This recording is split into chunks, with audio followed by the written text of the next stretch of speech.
Morning बच्चों, कैसे हैं? आज हम पढ़ेंगे हिंदी सुलभ भारती कक्षा 6। हमने पहले के लेसन जो पढ़े हैं वो एक बार आप रिवीजन ज़रूर कर लीजिएगा और क्वेश्चन आंसर सब मैंने आपको भेजा है राइटिंग करके, होमवर्क करके, मुझे सब व्हाट्सअप करिए। आज हम पढ़ेंगे उपहार, ठीक है? लेसन उपहार स्टार्ट करें।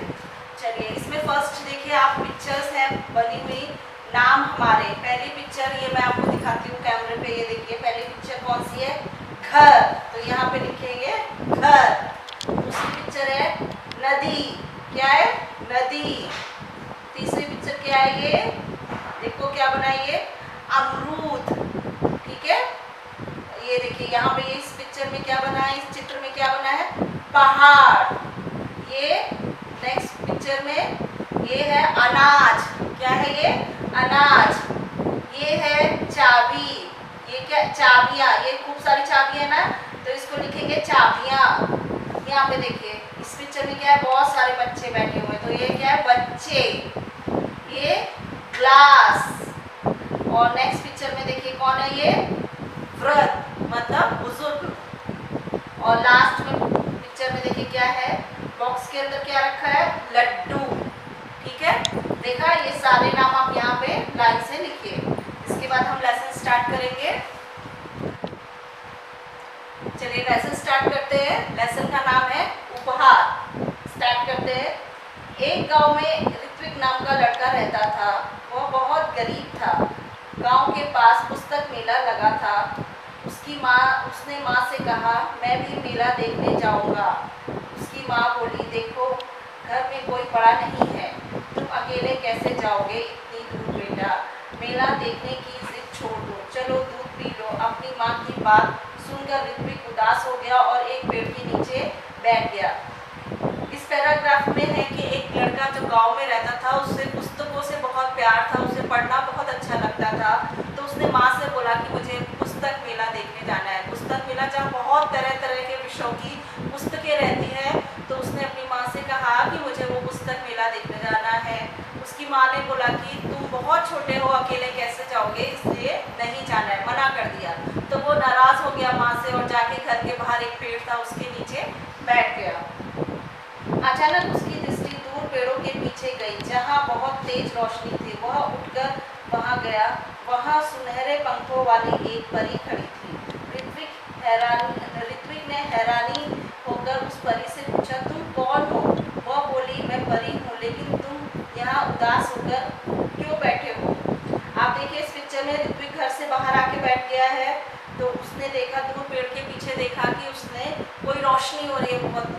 तो उसने जाके देखा तो एक परी थी। उसने पूछा परी से, तुम कौन हो? तो वो बोली, मैं परी हूँ। और परी ने ऋत्विक से पूछा कि तुम इतने उदास क्यों हो? परी का प्रश्न सुनकर ऋत्विक की आंखों में आंसू आ गए। वह बोला, मैं अपने दोस्तों के साथ पुस्तक मेला देखने और पुस्तकें खरीदने चाहता हूँ। यह कहकर ऋत्विक खामोश हो गया। तब परी बोली, इसमें दुख की क्या बात है? यह समझ लो तुम्हारी मदद करने के लिए ही मैं आई हूँ। ऐसा मैं तभी करूँगी जब तुम मेरी परीक्षा में उत्तीर्ण हो जाओगे। उत्तीर्ण मतलब पास हो जाओगे। परी ने जब उससे पूछा कि तुम उदास क्यों, तो उसने बताया कि मैं पुस्तक मेला नहीं जा पाया, मैं पुस्तक खरीदना चाहता था। तो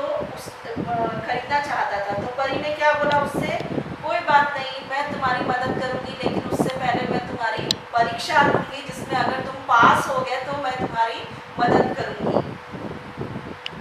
कौन सी परीक्षा? ऋत्विक ने पूछा। परी ने कहा, बता दिया तो परीक्षा कैसी? जब ऋत्विक ने परी से पूछा कि आप कौन सी परीक्षा लेंगे, कैसी परीक्षा लेंगे, तो उसने बोला, ये परीक्षा अगर मैंने बता दी कैसी है, कौन सी है, तो परीक्षा नहीं रह जाएगी। इसीलिए फिर उसने कहा कि बिना बताए ही मैं परीक्षा लूंगी। Next page. ठीक है, ऐसा कहकर ऋत्विक वहां से चला गया। अभी वह कुछ दूर ही गया था कि उसे रास्ते में गिरी हुई एक पोटली मिली। ऋत्विक को यह विश्वास हो गया कि लाल रंग की इस मखमल पोटली में कोई कीमती चीज होगी। उसने उसे खोलना चाहा, फिर सोचने लगा, जब यह मेरी नहीं है तो इसे खोलने की मुझे कोई हक नहीं है। ऋत्विक ने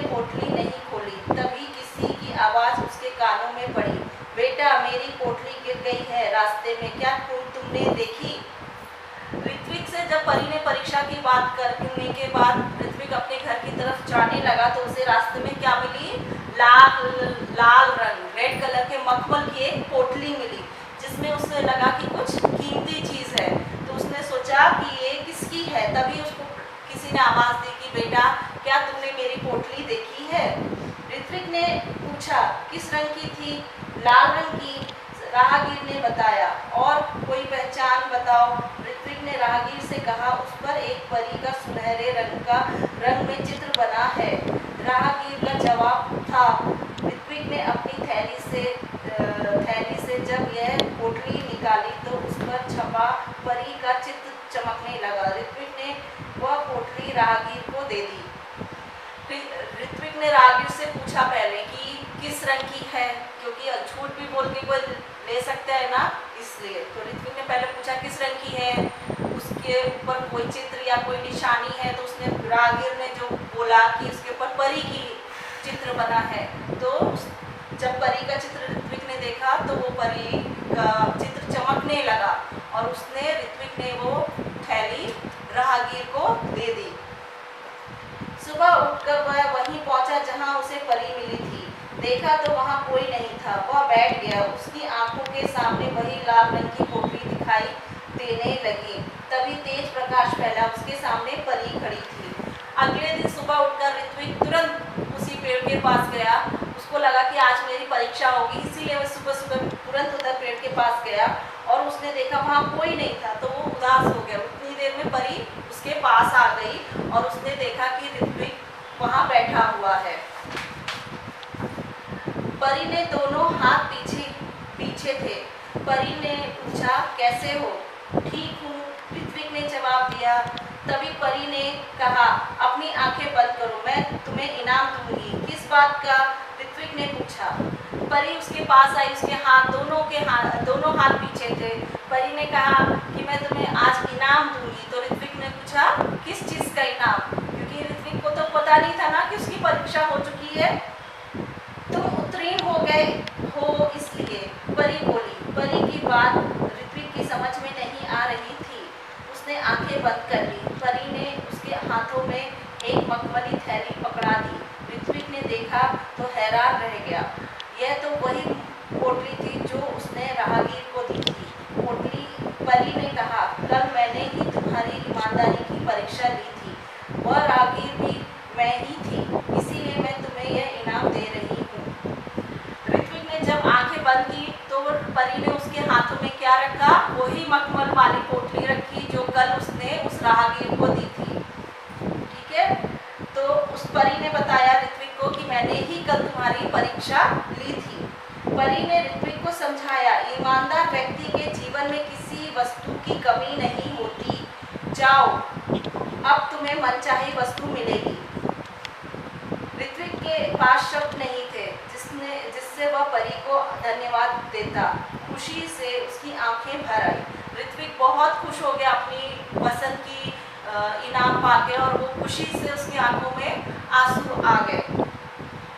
लाल मखमली पोटली ऋत्विक ने अपनी माँ को दी। उसकी समझ में यह नहीं आया कि उसका बेटा उसे क्या दे रहा है। जब माँ ने पोटली खोलने लगी तब पोटली कई गुना बड़ी हो गई। उसमें से सुंदर सुंदर पुस्तकें बाहर निकल आई। पुस्तकों का ढेर देखकर माँ चकित रह गई। माँ ने पूछा, तब ऋत्विक ने सब कुछ बता दिया। ऋत्विक ने क्या किया, अपनी माँ को जाके वो पोटली दे दी और माँ से कहा कि ये मुझे इनाम में मिली है। माँ ने जब पोटली खोली तब वो पोटली और भी बड़ी हो गई और उसमें से सुंदर सुंदर अलग अलग विषयों की किताबें निकलने लगी। अब ऋत्विक ने अपने मित्रों के लिए अपनी बहन कीर्तिका की सहायता से पुस्तकालय खोला। वह सभी बच्चे आकर अपनी मनपसंद पुस्तक पढ़ने लगे। उसको पूरा गांव पुस्तक मित्र के नाम से जानने लगा। जब ऋत्विक को बहुत सारी पुस्तकें मिली तो उसने एक पुस्तकालय खोल लिया और अपने सारे दोस्तों को बुला के अलग अलग विषयों पर पुस्तकें पढ़ने के लिए देता था। ऋत्विक ने पुस्तकालय को ही अपने जीवन का अध्यय बना लिया था। उसका सारा समय पुस्तकों के बीच बीतने लगा। एक दिन पुस्तक पढ़ते पढ़ते ऋत्विक की आंखें लग गईं। क्या देखता है कि पुस्तक उससे बात करने लगी। उसे एक पुस्तक ने पूछा, ऋत्विक, अगर तुम अपने जीवन में बड़े आदमी बनोगे तो क्या तुम हमारा साथ छोड़ दोगे, हमें भूल जाओगे? ऋत्विक ने कहा, नहीं नहीं, अब तो तुम ही मेरे साथी हो, मित्र हो। तभी किसी ने दरवाजे की घंटी बजाई और उसकी नींद टूटी। जागने पर देर तक सोचता रहा कि आगे चलकर वह बड़ा सा पुस्तक का भंडार खोलेगा। ऋत्विक जब सो गया बुक पढ़ते पढ़ते, तो उसको सपने में, क्योंकि वो बुक्स के साथ, किताबों के साथ ज़्यादा समय बिताता उसने अपने मित्र भी पुस्तकों को बना लिया था, तो फिर वो पुस्तकों से बात करता था। तो उससे एक पुस्तक ने पूछा कि जब तुम बहुत बड़े हो जाओगे तो तुम मेरा साथ छोड़ दोगे? तो उसने कहा कि नहीं, मैं हमेशा तुम लोगों के साथ रहूँगा। और उतनी देर में क्या हुआ, वो सो गया था, तो घर में किसी ने घंटी बजाई और जब वो जगा तो उसने सोचा कि मैं आगे चल के बहुत बड़ा पुस्तकालय बनाऊंगा। ठीक है, आपको इस पूरी कहानी से क्या समझ में आता है, ये आप यहाँ पे अपने आप लिखेंगे।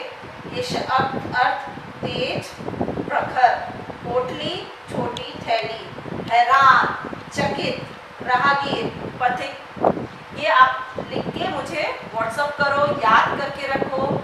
फिर नेक्स्ट मंथ मैं आपका किसी भी दिन सरप्राइज